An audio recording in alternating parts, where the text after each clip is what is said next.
What is going on, you guys? Alex chasing back here with a brand new video. Hopefully having a great day, afternoon, or night, wherever you guys are in this world. And the Dallas Mavericks are up 3-0 in the Western Conference Finals after their 116-107 win over the Minnesota Timberwolves. They're one game away from the NBA Finals. I really want to think strongly about that fourth quarter because it kind of just encapsulated all the issues for the Timberwolves and it encapsulated all the successes for the Dallas Mavericks. But let's go back a little bit. Derek Lively goes down in this game, takes a huge shot to the lower area, but then takes an even bigger shot to the back of the head. They called it a neck strain. I don't know. I'm no doctor. I'm not going to say I'm a doctor. I'm not going to act like a doctor, but he got hit pretty darn hard in the back of the head. And then when he got up, it looked like he was seeing Tweety Bird. You know, he just looked lost. And that's definitely a sign for a concussion. So I'm not going to say it's a concussion because they're not saying it's a concussion, but I would hope that's not something the NBA or the Dallas Mavericks are going to sweep under the rug. And I hope Derek Lively gets the right care he needs because that looked pretty bad. But his impact is second to none for this Dallas Mavericks team. You saw when it was just Daniel Gafford and dreadful Dwight Powell, who has not played any playoff minutes till last night. When it was those two guys, obviously Daniel Gafford holds his own, and in that fourth quarter, he was awesome.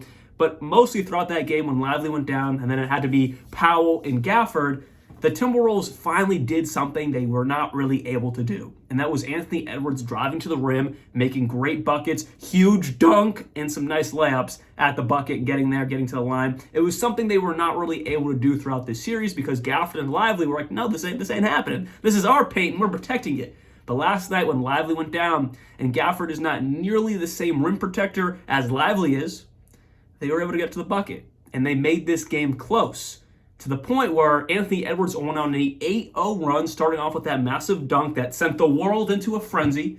The broadcasters last night were glazing that hard, but yes, it was an amazing dunk, something that Anthony Edwards has proclaimed to doing.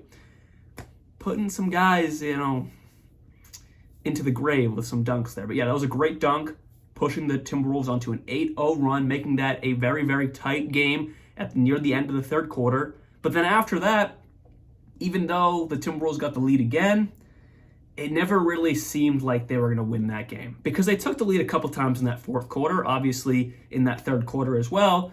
But the Mavericks, they never seem to, pull off the gas. And usually you're up 2-0, they maybe, it's a close game, maybe they pull a little bit off the gas just subconsciously, but they didn't. They kept their foot on that gas, stayed with it. And then you go into that fourth quarter, it was the Kyrie Irving, Luka Doncic, Daniel Gafford, a little bit of PJ Washington show. And it was phenomenal to see. You go through this fourth quarter, and it was all Kyrie Irving, like I just said, Daniel Gafford, Luka Doncic, that one PJ Washington three to make it 107 to 105, 107 to 104, that huge three for PJ Washington. Luka Doncic, Kyrie again. It was all Kyrie, Luka, and PJ Washington with a little bit of Daniel Gafford. Phenomenal. And those are the three main guys, plus Derek Lively, who went down, and then that, little splash of PJ Washington, that have completely dismantled this Timberwolves team. This entire series, but specifically we'll look at the fourth quarter, because that's really what put the dagger in the Timberwolves' heart, now being down 3-0. Luka Doncic, drive, kick it to Gafford. I mean, not kick it, but lob it to Gafford. Rudy Gobert has not learned that's what he's going to do pretty much every time. Now, I know it's really hard because you got to choose, do I let Luka get to the lane? Do I try to defend him, or do I get the lob threat? But on one particular play in the back end of this game, I believe it's what made it to 113. Yeah, it made it 113-105. It was a Daniel Gafford lob. Yeah, he went to the line for that, right. It was a Daniel Gafford lob. Jaden McDaniels was still there with Luka Doncic. Yeah, he was at his hip, but Rudy Gobert decided to attack Luka, and Daniel Gafford's right there for the easy slam and one because Rudy Gobert kind of fouled him. I think it was Rudy. It was either Gobert or McDaniels that fouled him. I'm assuming it was Rudy Gobert because he had his backside to him, but it's just plays like that have been consistent in this series. And then even something crazier we saw last night was Luka Doncic catch and shoot threes. Usually he's got to dribble it, do a little bit of boom, splash. He didn't need to do that. Kyrie Irving would just drive and literally kick it, or just spin it, continue passing the ball, flip it to Luka Doncic, splash. He did that 2 or 3 times last night. Both of them dropped 33 points. These are 2 guys who are some of the best closers in the league right now. Of course, Kyrie Irving doing it at the top level in the 2016 finals over Stephen Curry's head. Let's not forget. But these are 2 of the clutchest players in the league, and probably will go down in league history as 2 of the maybe top 30 clutch players ever, if not higher. And they are doing it right now.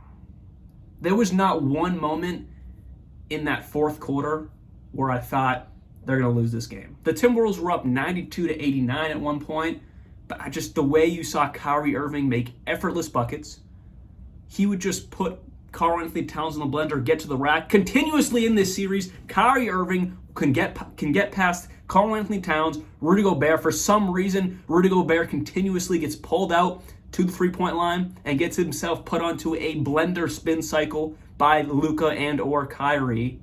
There's just countless mistakes the Timberwolves are making. And I know it's not easy when you're guarding 2 of the clutchest players and 2 of the best ISO players in this game. But even when you kind of slow them down on the ISO, which they couldn't really do, they would just flip it to one another. Or they'd flip it to PJ Washington, who was basically wide open in the corner for an open 3. One thing I was hearing on the broadcast is, they got to double Luka, they got to double Kyrie. Last night, I don't even know if you do that. They shot 50% from 3. And of course, most of those were Kyrie Irving and Luka Doncic, but I just don't know if you double in that situation. Because when you double, they're just going to flip it to PJ or Derrick Jones Jr. And I know you'd rather them take that shot, but I just don't know. Since both of them were hot last night, like I just said, PJ making 2, Derrick Jones Jr. shooting 100%, 3 for 3, I don't know if you flip it into that situation. Because even if you double Luka, he's going to flip it to Kyrie. And if you double Kyrie, he's going to flip it to Luka. And there's not enough time there, then they'll go double him again. So I don't know. I don't know if that made any sense, but I heard that on the broadcast. They should have doubled Luka. They should have doubled Kyrie in the back end of this game. But I don't know what that would have done, because they were just flipping it back and forth to each other, or they'd flip it to PJ Washington, Derrick Jones Jr., cash. So I don't know if last night doubling would have really done anything. I know in the moment it makes it harder for Luka to get a shot off, or makes it harder for Kyrie to get a shot off, but when you have those 2 counterparts, it makes it easier for Luka to get an open 3 or Kyrie to get an open 3, or just put them back in a one-on-one situation where obviously they're going to succeed because they've been succeeding this whole round against. But I am in a way shocked that they're up 3-0. The Minnesota Timberwolves this whole season are one of the best defenses, a middle-of-the-road offense, but most of these playoffs until now, their offense has been firing at a top echelon. But now they're just back to that middle-of-the-road offense that has struggled. Karl-Anthony Towns last night, I haven't even really talked about him yet. I don't even think I mentioned him. 5 for 18, 0 for 8 from 3. He has been abysmal in this series. Honestly, useless. I was surprised he was out there to close this game. I forget the exact minutes left in the game, but I think it was between 1 and 2 minutes left. And Karl-Anthony Towns, early-ish in the shot clock, takes a 3, clanks it off the rim. It's not only is he shooting bad, his defense is bad. His decision-making in these clutch moments were terrible. I don't know why he was out there. Because the game previously, it was Naz Reid who was out there. It wasn't Cat. And obviously they lost that game, but I would have left it with Naz Reid, who, didn't play amazing last night. 1 for 5 from 3, I think. Prior to the game, he was 7 for 9. But it's still a much better situation because Cat, I just have not been impressed with him at all. Anthony Edwards, though, had a much better overall game. 26 points, 9 rebounds, 9 assists. No one wants to talk about that because obviously they lost. But he has turned into, I said this in my prior video, Jason Tatum, where he may not be shooting the ball great. He was 0 for 2 from 3. I don't think that was enough threes. They were really playing great. The Mavericks, again, middle of the road, I said this in my prior video, middle of the road defense all year. They have turned it up in the playoffs to some of the best defense you'll ever see in the playoffs. It was awesome last night. But going back to Ant, 9 rebounds, 9 assists, 26 points. Again, 5 turnovers, not good at all. but I'm just glad to see him affecting the game in other areas. He almost had a triple-double. Well, it doesn't mean anything they lost. He had 5 turnovers, sloppy game overall. He did have that great 8-0 run in the third quarter, but it doesn't matter because they lost. But I do, for the future, because it's probably over, future-focused, it's great to see someone like Anthony Edwards turn into a well-rounded player and not just be an offensive machine. Because those 9 assists and 9 rebounds are very, very impressive. But shout out to the winners here, the Dallas Mavericks. History remembers the winners. History is written by the winners. So shout out to the Mavericks. I mean, Kyrie with 33 points, 3 for 6 from 3, 12 for 20 overall. Luka, 33 points, 5 for 11 from 3, 10 for 20 overall. I mean, just a master class by both of them. And they have 2 of the clutchest players in the league. And if you want to look ahead to the finals, because the Celtics are probably going to close their series out, the Mavericks are going to probably close their series out. I could see the Timberwolves getting a game, but who knows? That finals is going to be impeccable. The storylines there, I'm not going to get too deep into it right now. That'll be a different video for a different day, but Kyrie Irving back in Boston, KP versus Luka. The storylines there will feed families for months, if not years, because that series is easily going 6 or 7 games. But I don't want to get too far ahead of myself. Just shout out the Dallas Mavericks.